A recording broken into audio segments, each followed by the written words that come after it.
All right, good afternoon, everyone. Robin Kimmerer is a mother, scientist, decorated professor, and enrolled member of the citizen Potawatomi Nation. Her first book, Gathering Moss, was awarded the John Burroughs Medal for outstanding nature writing.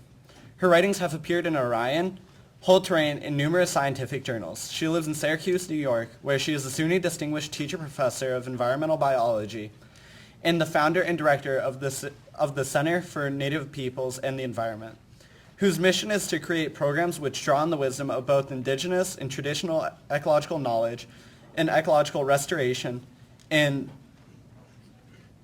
building resilience for climate change. In collaboration with tribal partners, she and her students have an active research program in the ecology and restoration of plants of cultural significance to Native people. She is active in efforts to broaden access to environmental science training for Native students and to introduce the benefits of traditional ecological knowledge to the scientific community in a way that respects and protects Indigenous knowledge. If we can, give a hand for Robin Kimmerer.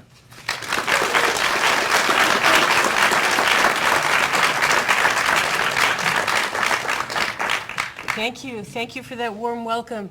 And I want to begin our session today with the traditional protocols of our people. And that is, I will begin with gratitude. Gratitude for the fact that we are all here with this spirit and energy on behalf of the earth. In gratitude for this beautiful day, for the fact that we all woke up and had clean water to drink and pure air to breathe, that we had food to eat. Gratitude for the privilege of the work that it is that we are doing together, and gratitude for being able to place our feet once again on Mother Earth when we awaken in the morning. I also want to begin in our traditional way by greeting you in our language. And the respectful greeting in Potawatomi language is Bojo. So you can say that too. Bojo. Bojo. Shabadaske gish kokwe nadeshnakas. Bodwe wadmi kwenda, megaze dodem minwa mako dodem. Syracuse Nadoch Bia. My name is Light Shining Through Sky Woman in our language. I'm a member of the Bear Clan and of the Eagle Clan, and I am a Potawatomi woman.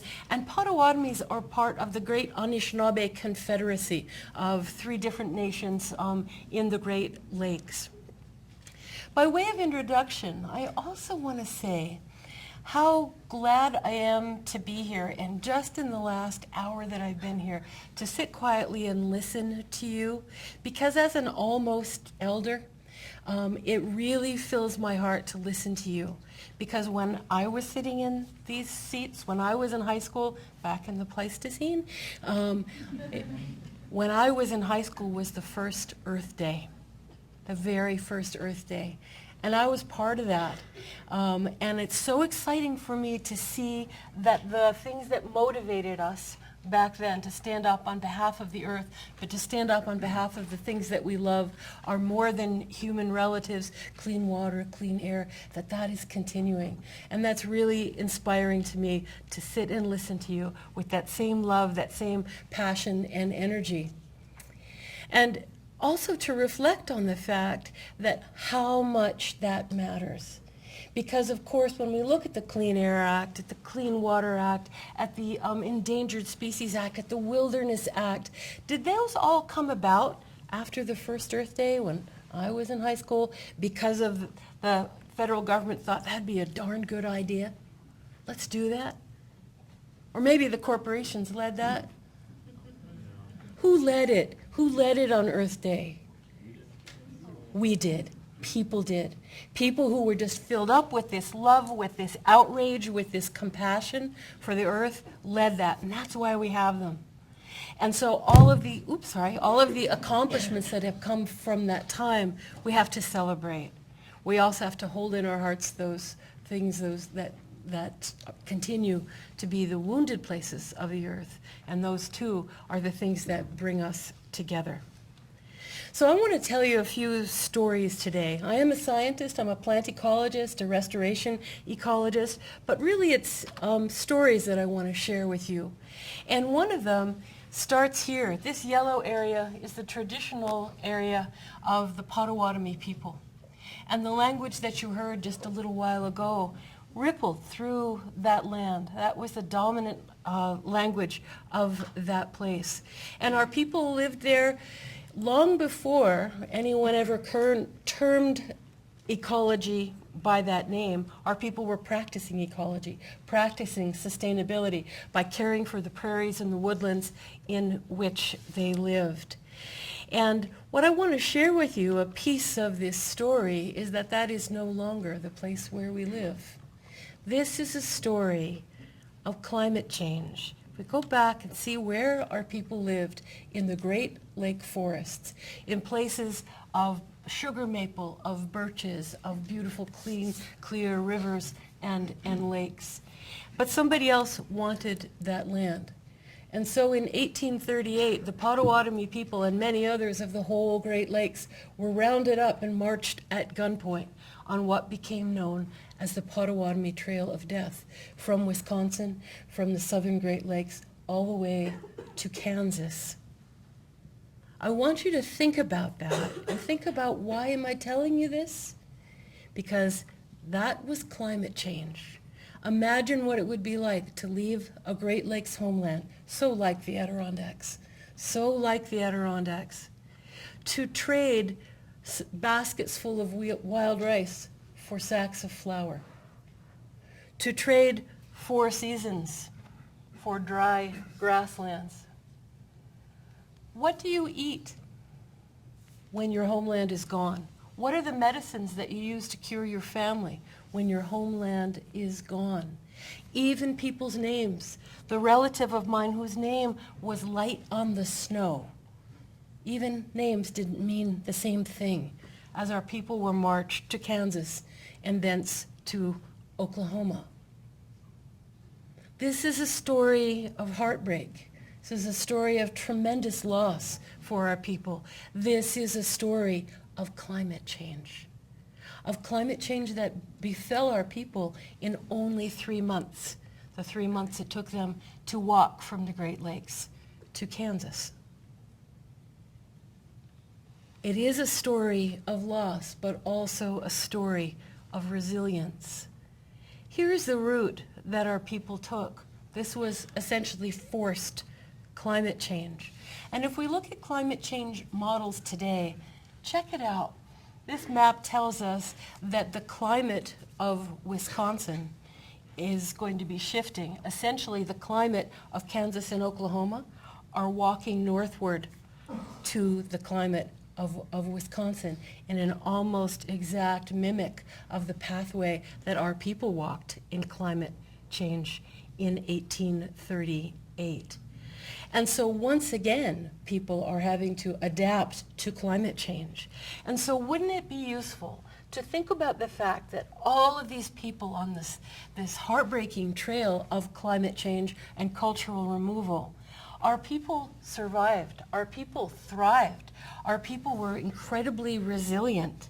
And as we face climate change and all of the things that I need to move this thing. There we go. Can you still hear me all right? If I move it up there where I won't bump it.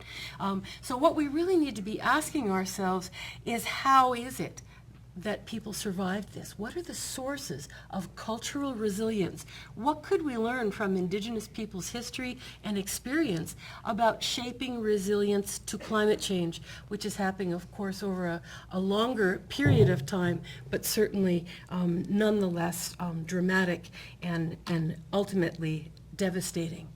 So what was it? What was it that enabled people to survive in this dramatically new environment? One of the keys for resilience was knowledge sharing, just as you are doing in this conference today. Knowledge sharing. The people of Oklahoma and Kansas shared their knowledge with the people from the north.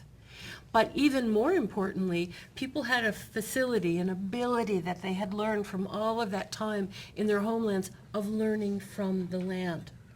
And then the land, learning from the land, the lessons of resilience were in the land. And so we need to be very mindful of cultivating our own capacity to continue to learn from the land.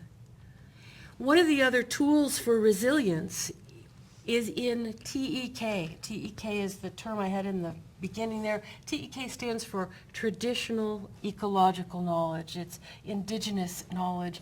And one of the foundational principles of traditional knowledge is reciprocity, that human people have a reciprocal relationship with the landscape. And no matter where you are, whether you're in your original homelands or whether you're in a brand new place like Oklahoma, you bring that philosophy of reciprocity, of the give and take between people and the earth. And that is what underpins resilience. We're going to talk a lot about reciprocity today. Now, I tell you this story of our people as a piece of a long, long story of the Anishinaabe people called The Prophecy of the People of the Seventh Fire. If I told you the whole story, we would sit here for several days. It's a really long, epic story, so I can only tell you this much of it. But what we've just seen here in the removal of our people is part of the history of the Anishinaabe and Potawatomi people. Our people actually began over at the mouth of the St. Lawrence, not so far from here, living among our Wabanaki relatives. And a great teacher came among our people and said, huge changes are coming to Turtle Island, and you oughtn't to have all your eggs in one basket. The people should divide. And so some of the people said, we don't want to leave our homeland, but we will. And they moved along the St. Lawrence. They moved through the Adirondacks, not so far from where we are here, on their way to a place called Where the Food Grows on the Water. Anybody know what that would be? What food grows on the water? Rice, yeah. Yeah, this was a teaching to move until you come to the place where the wild rice grows. And so over many generations, our people did this. And each one of these fires in these teachings refers to a historical era of our people. And in these teachings, it tells about how they would get to the place where the food grows on the water, and then it tells of the great changes that came to the people with the presence of newcomers, of the Zaganash peoples. It talks about how the people would become separated from the land, as we see in the story of removal. How the language would be nearly lost. The stories tell about a time when people would go to dip their cup from the stream, and that water was no longer life-giving. It tells about the time when the air will become too hot and thick to breathe. And it tells about the time when our plant and animal relatives will start to turn their faces away from us. And we know that all of that too has come to pass. And it's said that in the time of the seventh fire, all the world's people, the newcomers and the indigenous peoples, will together come to a crossroads in which life itself as we know it hangs in the balance. And that is, of course, what has brought us all here today. Because we know that we stand at that forked path. And one of those paths, at least in my imagination and in some of the tales of it, one of those paths is soft and green, and you would want to walk barefoot there. And one of the paths is burnt to a crisp, and it's made out of cinders, and it would cut your feet. So we know what pathway we want to choose. We want to choose that green and barefoot path. But the teachings say, not yet. You can't go down that path until you have something else to carry with you. And it's said that instead of walking down that green path, our work is to turn around and walk back down that ancestor's path and to pick up all that was left behind for us. All of the teachings, the language, the stories, the ceremonies, the history, and indeed to pick up our plant and animal relatives who have been left along that pathway. And once we have all of those things in our bundle, then we can talk about going down that green path. A cautionary tale, a story of teachings of what we need to bring with us on this path of sustainability. More to say about that in just a minute. But as we think about these prophecies of the seventh fire, of everything that has befallen us, these prophecies foretell this time of the biophysical impacts of climate change. And I'm only going to race through these because I know you know them already, but I want to give this as sort of this basis for this pathway that is forking ahead of us. We know that climate change is already bringing us increased storm frequency, right? Frequency and severity of storms. We know it has altered precipitation, bringing droughts to some places and floods to others. In the Adirondacks, we know the changes in the snowpack and the duration of the snowpack. Ice in and ice out are important outcomes of climate change. Changes in wildlife populations and distribution are attributed, of course, to climate change. One of the most interesting and something that a lot of people are studying now is this idea of altered phenology. What's phenology? Anybody know? It's the study of timing. It's the study of timing. You know that plants and animals respond to day length and to temperature, don't they? And it's important that the bees are active at the same time as the apple blossoms are active. But what if climate change shifts the bee's clock in a way that's different than it shifts the apple's clock? The pollinators won't be there. And there's increasing evidence that climate change is unevenly shifting phenology. And so now there's asynchrony between pollinators and the pollinated. We know that climate change is bringing us increased pests and pathogens. We have only to look at the forests of the West with the mountain pine beetle outbreaks, where they used to have just one generation of pine beetles every year, and now in some places they have 3 because of warming temperatures. We know, of course, that climate change is bringing us increased fire frequency, fire intensity, both because of increased pathogens that are creating tinderboxes of dead forests, but also because of changed hydrologic and precipitation, so that there's much drier conditions. We also know that one of the most dramatic shifts that we are to see here in New York State is associated with the movement of our forest species. And the map that you're looking at here comes from a tremendous tool that I urge you all to be familiar with. It's called the Forest Service Climate Change Tree Atlas. Has anybody used it in a class yet? Go check it out. It's an amazing resource. And what it allows you to do, as you can see in these slides right here, is on the left you see the distribution of all these different forest types from 1960 to 1990. Let's call that the baseline. But with predicted changes in moisture content, in temperature, and in all of the things that you're already aware of, what we see is look at the map for 2070 and look where we are. What is the red? It's the maple forest. That's the Adirondack forest, the forest of maple, beech, and birch that we know and love, that is our homeland, right? And what these Forest Service climate change predictions tell us is that the appropriate climate for the sugar maple will have moved north by 2070. That doesn't mean all of the sugar maples will be gone by then, but it means what we call the climate envelope, the biophysical parameters under which sugar maple flourishes, will no longer be here. Imagine what that would be like to live in a place without sugar maple. What are some of the repercussions of that? We'll talk about that a little bit in the workshop to follow. But one of the most dramatic changes that we will experience is that our forests will be walking north. Just as our people had to walk south, now the forests are walking north. And again, from a perspective of Native peoples, it's really important to remember that the Native nations in the United States and throughout the world are primarily not the ones who are the major contributors to greenhouse gas production, right? And yet Native peoples are disproportionately likely to suffer the negative impacts of climate change because of certain vulnerabilities. And I want you to pay really close attention to this list of what is it that makes a culture vulnerable to climate change, particularly. Geographic isolation.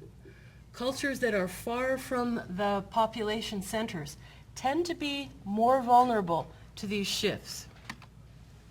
Places where there's not enough resources. Those resources could be economic, they could be soil fertility, they could be water. Generally, things are in short supply. What this means is that these are communities which often are economically marginalized, okay? Outside the economic mainstream, and often don't have a lot of political clout because their populations are low and they're isolated. And they rely for their way of being on their land base. Now, does this sound like how you understand a lot of tribal peoples in North America? Sure. Does this sound like any other kind of place that you know? What?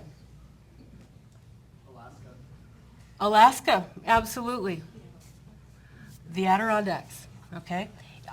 Couldn't this describe the Adirondacks in the North Country as well? So this is why I'm telling you this story. There's the parallels between Indigenous people's vulnerability and the vulnerability of communities in the North Country are coupled to one another. That's why you have to pay particular attention. And we need to be thinking about what are the biocultural impacts of climate change in our vulnerable communities. Because we tend to think about increased storm frequency, forest fires, all these things we just went through. But are those things happening here? No, they are not. But what are the cultural impacts of sugar maples walking away from us? Significant, right? How many of you sugar? Right. And if you sugar, that's a big part of your life, isn't it? It's a big part of your identity and your culture, to say nothing of economy and syrup on pancakes Sunday morning. This is important to us. This is at risk from climate change. We know, of course, that not all of the changes that are associated with climate chaos are going to be negative. There is the potential that with warming temperatures, there be increases in agricultural productivity, right? The CO2 fertilization effect. We all know that plants need more CO2 in order to grow, right? And in fact, they can grow faster with more CO2 until they run out of water, until they run out of nitrogen, which they will do. So it's a very short-lived pulse, if any. What we know is more likely is that there will be between a 40 and 90% reduction in agricultural productivity, especially in arid zones. One of the other cultural impacts has to do with distributions of culturally important plants, not just sugar maples, but things like, here's the beautiful trillium that you all love to see in the springtime. But this is also a medicine. This is an important medicine plant, and it's associated with the sugar maples. When the sugar maples go, so will the trillium. So will many of those spring wildflowers that we rely on for medicine. Already, harvesters of herbal medicines, Indigenous peoples who are going out to pick their traditional medicines at the right time, go when those plants aren't even there anymore. They're either too early or they're too late because of shifting climates. There are, of course, changing distributions in plants and animals throughout the country. And if you rely on subsistence, if you pick fiddleheads, if you pick berries, if you hunt deer and moose and elk, if you fish, subsistence patterns are greatly changed and are vulnerable to climate change.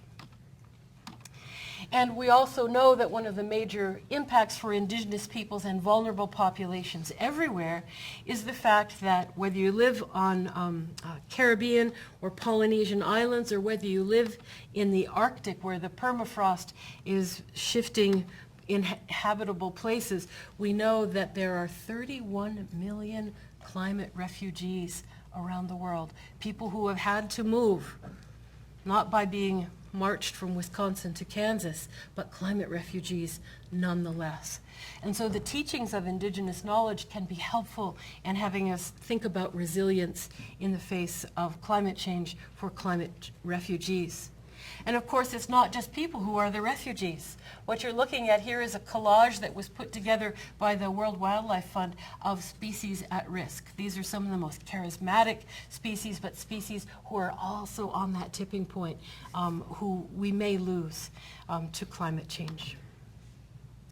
Now, one of the things that I want to bring to your attention is that one of the big tools that we have for studying climate change are these models, like the one I told you about a little bit earlier.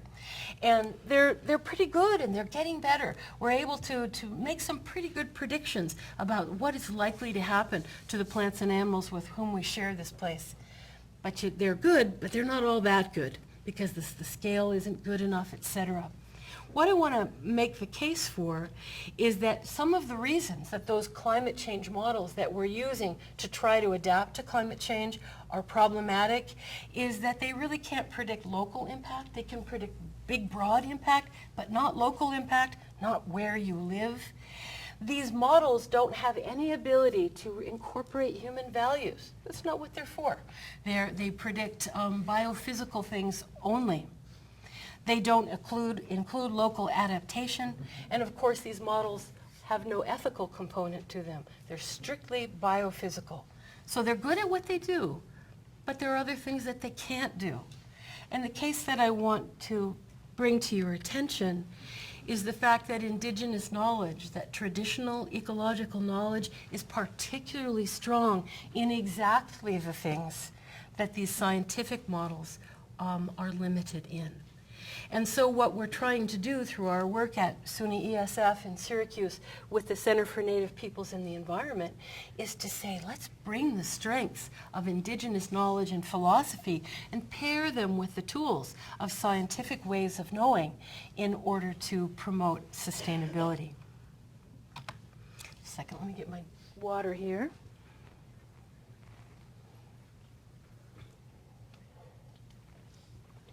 So what I want to return to, the prophecies of the people of the seventh fire, that story did not end at the crossroads, standing at that fork in the road, knowing what path to choose.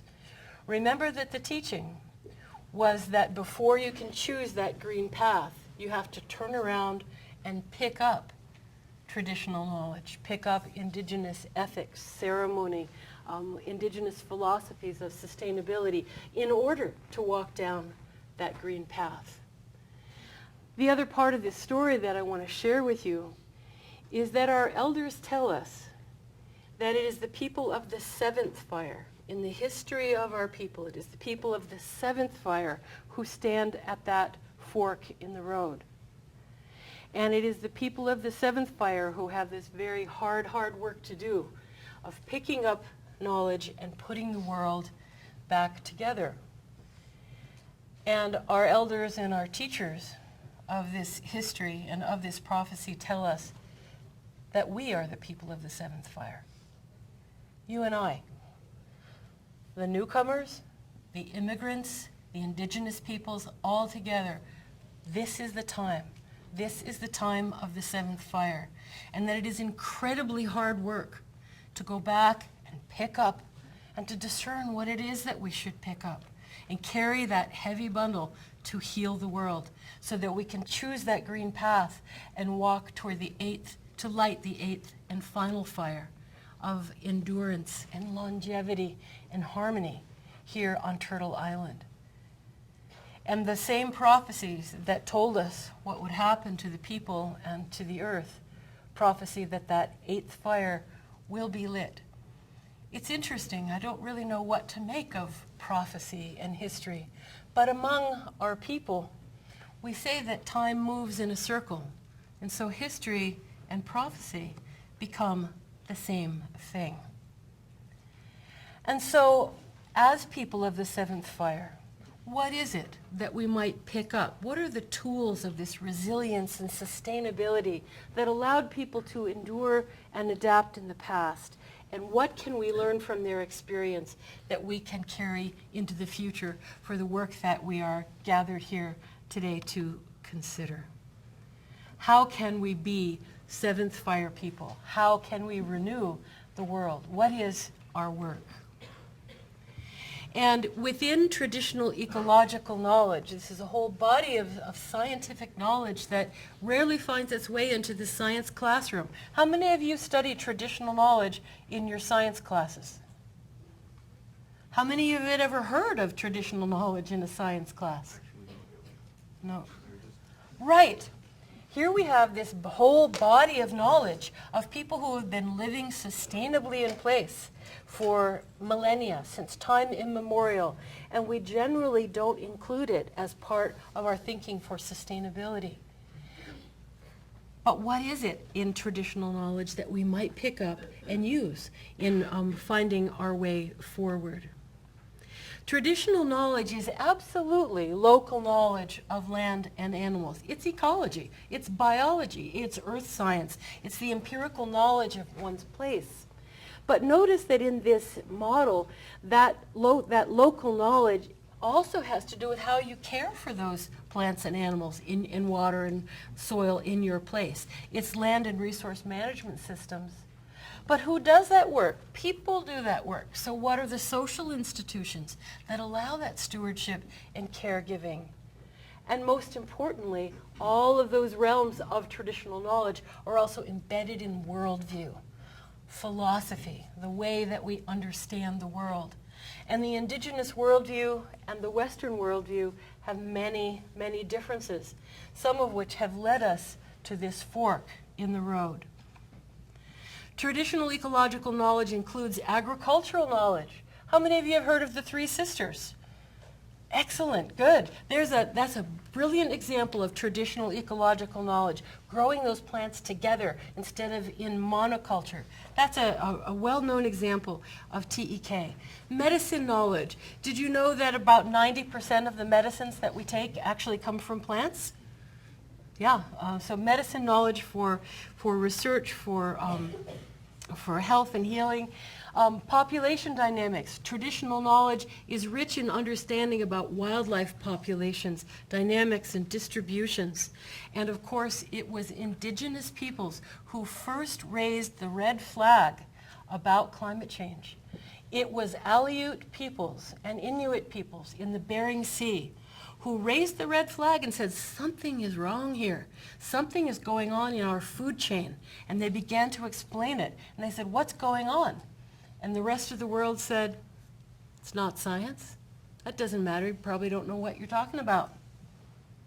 But they did, because they were holders and practitioners of traditional ecological knowledge.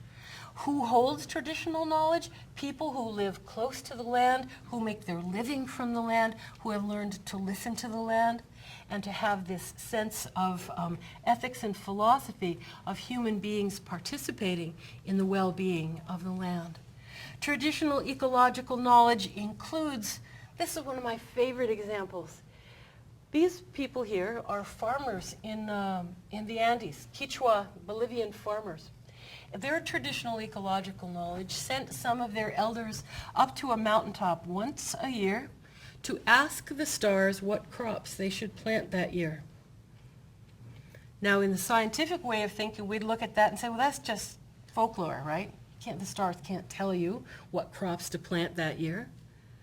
Well, as it turns out, by looking at the differential visibility of the stars in the star cluster we call the Pleiades, the Seven Sisters, the visibility of the Pleiades varies with the density of ice crystals in the stratosphere. So sometimes they're bright, sometimes they're dim.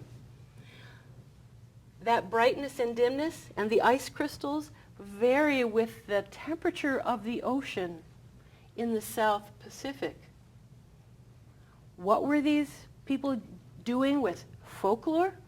They were predicting El Nino years and adjusting their agriculture every year accordingly by looking at the visibility of the stars. That's the depth of traditional ecological knowledge, which science tends to dismiss. This is the kind of knowledge that we can reclaim and bring to bear on sustainability. Traditional knowledge includes things like traditional land management. What you're looking at here is a bit of a fragment of a tallgrass prairie. You probably know that the tallgrass prairie is one of the, probably the most endangered ecosystem in North America. Anybody know why? It covered most of the midsection of the country. It's all turned to farms, right? Those beautiful soils that those tall grasses built are now all soybeans and corn. But there's one place on the planet where botanists from all over the world travel to see an intact, sort of ideal tallgrass prairie. And you know what it is? Look at that, sort of got cut off there. It is Walpole Island First Nation. It is a Indian reservation, First Nations, where, why do they have the intact prairie? Because they have an uninterrupted history of annual burning of those prairies. All of those plants are fire dependent. The people who live there are Potawatomi. Potawatomi means the people of the fire. We were instructed that using fire can bring good things to the land. Fire is an agent for creation of biodiversity. That's why this remnant prairie, the only one of its kind in the world, is still there, because of the deployment of traditional ecological knowledge, which science, again, has tended to marginalize or dismiss. So returning fire to the land as a tool for biodiversity management. When we look at the fact that climate change is very likely to bring us dramatic declines in agricultural productivity, particularly where water is short, and you only have to look at the news from California to know that water is getting short everywhere. But are there people on the planet who have known how to coax corn, beans, and squash out of desert soils? Indeed, there are. The Pima, the Pueblo peoples of the desert Southwest using traditional knowledge, not by adding more water to the system, but by working with the plants and the available water that's in that watershed, working with nature rather than against it.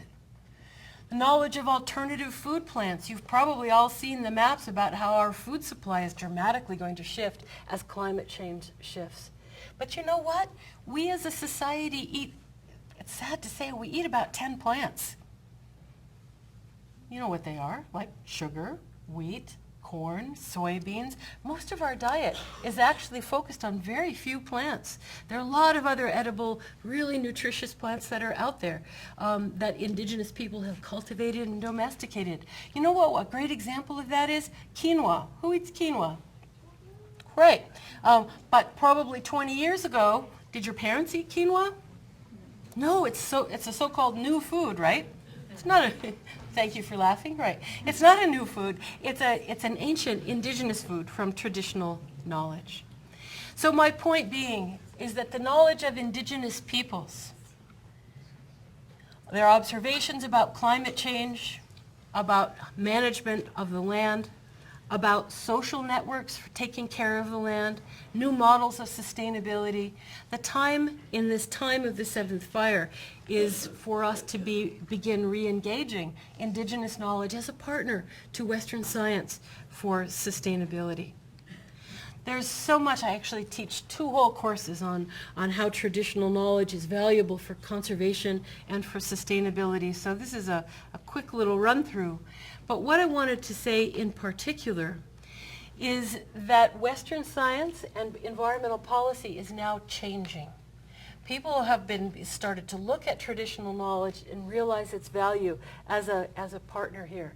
We see this wonderful quote from Kenny Ausubel that we're going to need the enduring knowledge of indigenous science as well as the leading edge of Western science. It's high tech meets high tech. And that is our work, to bring these things forward, use them together. But the last thing that I want to try to do to pull all of these thoughts together is to say, what is the most valuable resource that we have from traditional knowledge, from indigenous philosophy, for thinking about resilience to climate change? What were the resources that my ancestors used to be able to survive the climate change from the Great Lakes to Oklahoma? And they are primarily in the realm of worldview and philosophy. One of the most important teachings that I would share, and we'll talk about a little bit more in the workshop, is a teaching known as one bowl and one spoon. And in our ceremonies, there are always berries present. They're always passed around in a wooden bowl to remind us of this teaching, that the earth is like this bowl of berries. The earth is gifts from the plant world, from the animal world. Those things that scientists call natural resources and ecosystem services in indigenous ways of thinking are called gifts. Gifts, and they fill this bowl. And when we think about this metaphor of one bowl and one spoon, that tells us that the resources of the earth are limited, yeah? And that there is one bowl and there is one spoon. It's the same size for all of us. So this metaphorical teaching of sharing, of understanding limits is captured in the one bowl and one spoon. The teaching that we're particularly going to be talking about in the upcoming workshop is known as the honorable harvest. And this is a set of teachings associated with picking those berries, because not one of us here can photosynthesize, right?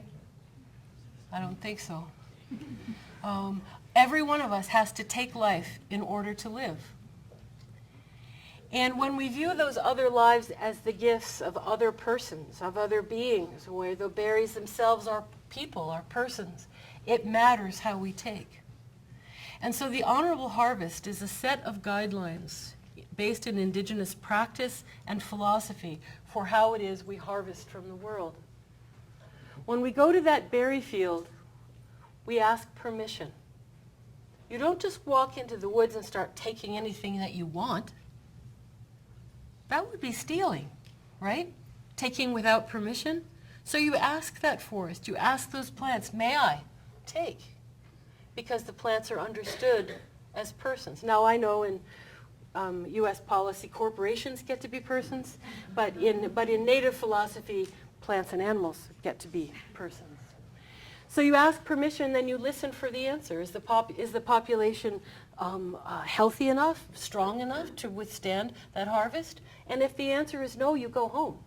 You don't take if there isn't enough to take. If you are granted permission, you take only what you need. No more than that.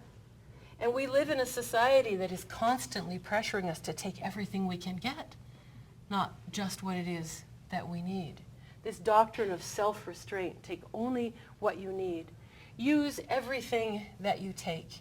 It seems so easy, but we've really forgotten that the pathway to having enough is to use everything that you have and take care of everything that you have. Minimize harm. Take from the earth in a way that minimizes harm. You don't have to use a bulldozer if a digging stick will do. Think about the way that we harvest.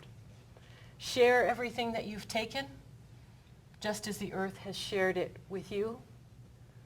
Take only that which is given to us. And once you have obeyed all these rules and filled your basket with berries, now these philosophies don't just have to do with berries, do they? They have to do with what you go to the store and buy as well. They have to do with everything that we take from the earth.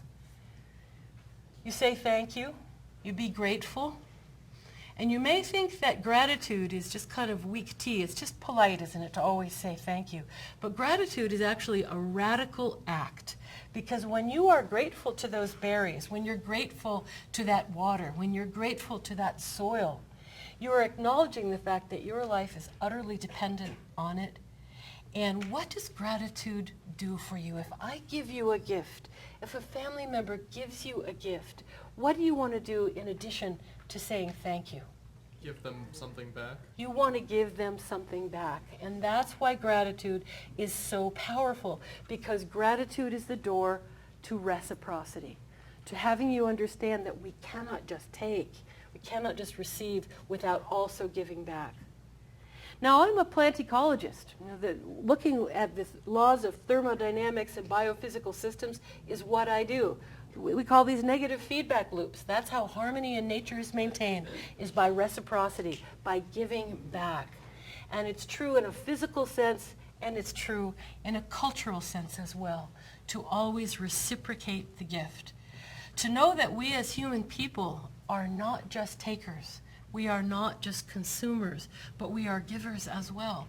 That each and every one of us has our own gifts that we can give back in return for these gifts of the earth that shower us every day. And if we embrace this notion that we are more than consumers, that we are co-creators of the well-being of the planet, then we are on our way to walking down that green pathway. Thank you.